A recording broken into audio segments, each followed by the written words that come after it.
नमस्कार दोस्तों, कैसे हैं आप सब। उम्मीद करता हूं आप सब मस्त होंगे। और मैं इस वीडियो में आपको बताने वाला हूं क्लास 10 के मोस्ट इंपॉर्टेंट प्रश्न जो बोर्ड एग्जाम 2024 के लिए बहुत ही उपयोगी होने वाला है। जिनमें से मेरे पास एक सवाल दिया है, यदि साइन ए बराबर 3/4 तो टेन ए और कॉस ए का मान ज्ञात करना। तो इसको हम कैसे ज्ञात करेंगे विस्तार से बताने वाला हूँ इस वीडियो में। इसके लिए आपको क्या करना है, वीडियो के लास्ट तक अवश्य बने रहें।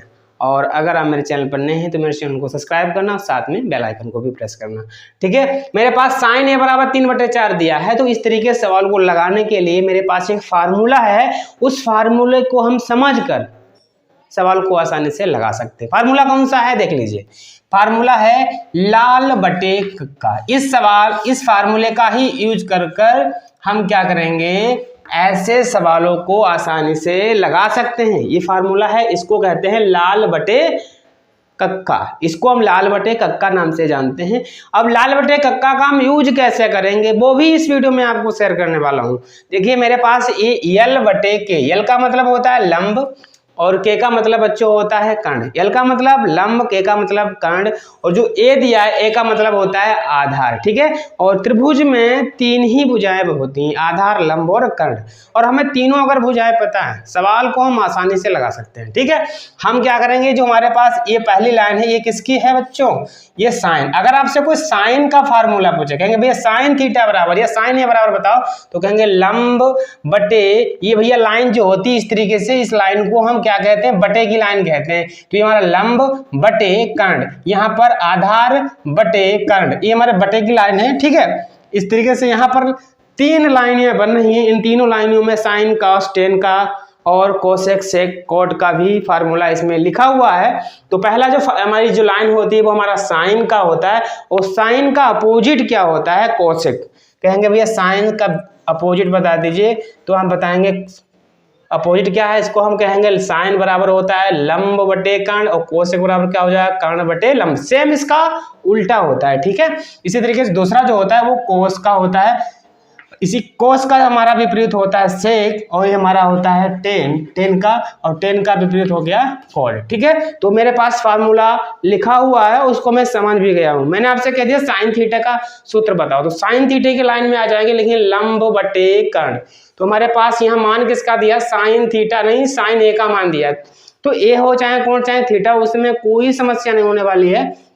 हम क्या करेंगे, यहाँ लिखेंगे साइन और ए, साइन ए, हम फार्मूला लिख देंगे। साइन की लाइन में आएंगे, साइन में लिखा है ऊपर लंब, तो हम ऊपर लंब लिखेंगे, बटे लिखा है बटा लिख देंगे, नीचे हमारा कर्ण है तो हमने कर्ण लिख दिया। इसमें कोई दिक्कत नहीं। क्यों, हम साइन के फार्मूले में आ जाते हैं, लाइन में आएंगे, ऊपर लंब लिखा, ऊपर लंब, नीचे कर्ण लिख दिया। अब क्या है, ये हमारा सूत्र क्या हो जाएगा, साइन बराबर लंब बटे कर्ण। हम क्या करेंगे, इस तरीके से सवाल को लगाने के लिए हमें एक त्रिभुज बनाना पड़ता है, और इसमें त्रिभुज लगेगा समकोण त्रिभुज। ऐसा त्रिभुज जिसमें एक कोण 90 अंश होता है, उसको मैं बना लूंगा। मेरे पास एक समकोण त्रिभुज है बच्चों। कौन सा कोण है, समकोण त्रिभुज मैं बना लूंगा। इसमें ये हमारे पास समकोण त्रिभुज हमने बना लिया, जिसमें हम एक कोण जो है 90 अंश कर देंगे, यहाँ पर लिख देंगे ए। बच्चों एक चीज और याद रखना, हमारे पास यहाँ पर ए दिया है। ठीक है, यहाँ पर हमारे पास ए दिया है, साइन में क्या दिया, ए दिया है, तो हम यहाँ पर ए का यूज कर लेंगे। बाकी कोई दिक्कत नहीं, चाहे यहाँ भी कर सकते हैं, लेकिन यहाँ अगर ए दिया तो हम इस कोने पर ए का अगर मान रखेंगे तो सवाल में कोई दिक्कत नहीं होने वाली है। ठीक है, अब यहाँ पर क्या करेंगे, बी लिख देंगे, ये हमारा हो जाएगा सी।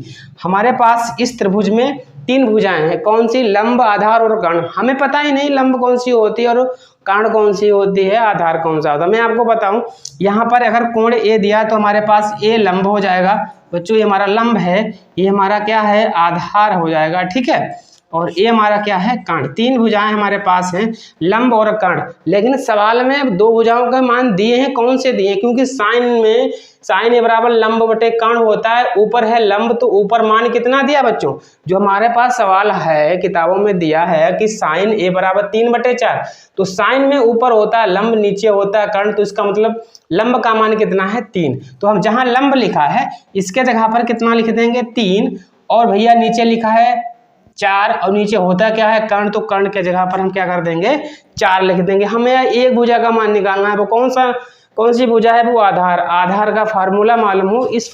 अगर आपके पास 2 भुजा है, तीसरी भुजा का मान आसानी से निकाल सकते हैं पाइथागोरस प्रमेय की सहायता से। ठीक है, हम यहाँ से आपको बताऊं कि हमें निकालना आधार, तो आधार का एक फार्मूला है, पाइथागोरस प्रमेय है। तो आधार स्क्वायर बराबर होता है कर्ण स्क्वायर। बच्चों क्या होता है? कर्ण स्क्वायर माइनस लंब स्क्वायर। मान रख देंगे भैया, इसमें कर्ण का मान कितना है भैया? कर्ण का मान कितना है? त्रिभुज में आएंगे, कर्ण की जगह पर 4 है तो हम 4 का स्क्वायर कर देंगे। माइनस लगाए, माइनस लगा दो, लंब स्क्वायर लिखा है। इस त्रिभुज में लंब कौन सी भुजा है? ये वाली। इसका मान कितना है? 3 है, 3 रख देंगे, इसका स्क्वायर कर देंगे। अब भैया स्क्वायर कितना होगा? इसका मतलब होता है 4 को 4 से ही गुणा करेंगे, 4 चक्कू 16। ये हम वर्ग निकालेंगे, 4 का वर्ग 16 होता है, 3 का वर्ग 9 होता है, घटा देंगे कितना आ जाएगा? 7। देखिए यहाँ हमारा आधार स्क्वायर था बच्चों, क्या था? आधार स्क्वायर था। हम अगले स्टेप में क्या करेंगे? स्क्वायर यहाँ से जब हटा देते हैं तो बराबर के दूसरी साइड में जो संख्या होती है उस पर अंडर रूट चढ़ जाता है। क्या चढ़ जाएगा? Under root. अगर बराबर में इधर स्क्वायर लगाए, अगर स्क्वायर हटाएंगे तो इधर जो संख्या होगी उस पर क्या हो जाएगा? अंडर रूट लग जाएगा। इसका मतलब आधार का मान जो हो जाएगा वो कितना हो जाएगा? अंडर रूट 7 हो जाएगा। मान निकालना है टेन और cos का, तो कैसे निकालेंगे? तो आप भैया लाल बटे कक्का के सूत्र में आ जाएंगे, क्योंकि हम लिखेंगे टेन में। टेन में आ जाओ सीधे। टेन में क्या है? लंब ऊपर है, आधार नीचे, तो हम लिखेंगे भैया टेन ए बराबर यल ऊपर कर देंगे, आधार नीचे कर देंगे, ए नीचे कर देंगे। एल का मतलब होता है लंब। चित्र में आ जाएंगे, लंब जहां दिया है, कितना दिया लंब? टेन ए बराबर लंब के जगह पर जो चित्र में लंब का मान 3 कर देंगे, और आधार का मान बच्चों कितना है? अंडर रूट 7 लग दिया। तो ये मेरा टेन ए का मान आसानी से निकल कर आ गया। तो इस तरीके से आप सारे त्रिकोणमिति में जो 6 त्रिकोणमिति जो मान होते हैं उनको आसानी से निकाल सकते हैं। टेन भी हमने निकाल लिया, लेकिन सवाल में हमें ये और पूछ रहा है कौन सा? कॉस का। तो हम कॉस का मान कैसे निकालेंगे बच्चों? देखिए कॉस का मान कैसे निकालेंगे हम? कॉस का मान निकालने के लिए फार्मूला आ जाते हैं, फार्मूले में आ जाएंगे। कौन से फार्मूले में? लाल बटे कक्का के फार्मूले में आ जाएंगे। और यहाँ लाल बटे कक्का का फार्मूला क्या होता है? कॉस में आधार ऊपर, कर्ण नीचे। मैंने ऊपर कॉस लिख दिया, ए लिख दिया, ऊपर कर देंगे भैया ए, तो हमने ए कर दिया, बटे में क्या कर देंगे? के। तो आपको पता ही ए क्या होता है, के क्या होता है, मैंने आपको अभी बताया। ए का मतलब आधार होता है, के का मतलब कर्ण होता है। चित्र में आ जाएंगे, और जहाँ ए है मतलब आधार है, वो उसका मान उठा लेंगे, और जहाँ के है उसका मान उठा लेंगे, उस फार्मूले में हम रख देंगे, और मान हमारा आसानी से निकल कर आ जाएगा। जैसे यहाँ पर ए है, ए के जगह पर हम बच्चों कितना रख देंगे? ये हमारा आधार कितना दिया? अंडर रूट 7 है, रख देंगे। के का मान 4 था, 4 कर दिया। ये हमारा कॉस ए का मान अंडर रूट 7 बटे 4 हो जाएगा। तो इस तरीके से आप चाहें इससे संबंधित जितने सवाल हैं आसानी से लगा सकते हैं। ठीक है, किस फार्मूले से? लाल बटे कक्का, क्योंकि इस फार्मूले का यूज बहुत ही होने वाला है, क्योंकि इससे संबंधित बोर्ड एग्जाम में बहुत ही सवाल पूछे जाते हैं। तो उम्मीद करता हूँ ये वीडियो आपको पसंद आया। वीडियो अगर पसंद आए तो यार वीडियो को लाइक करना, और साथ में सब्सक्राइब भी करना ना। ठीक है।